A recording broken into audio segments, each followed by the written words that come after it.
Hey guys, in this video we're going to be discussing Git and why you should be using version control for your projects.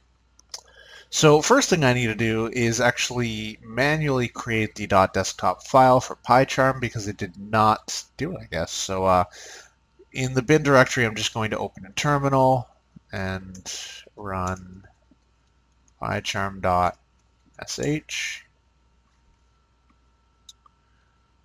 And when it starts, I'm going to cancel. It's going to automatically load the last project that I was working in, which is not what we want right now.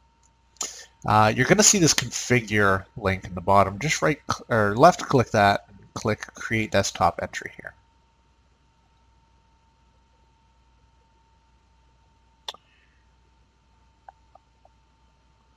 Not sure why that's giving me that error here.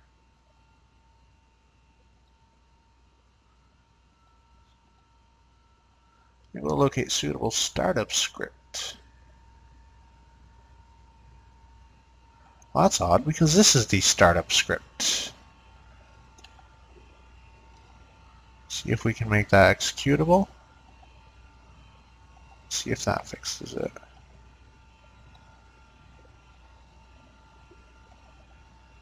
There we go. So if you guys encounter that, just make sure you right click here, go to properties, permissions, and allow executing file as a program. You can also do this with chmod command. So let's just confirm. Good stuff.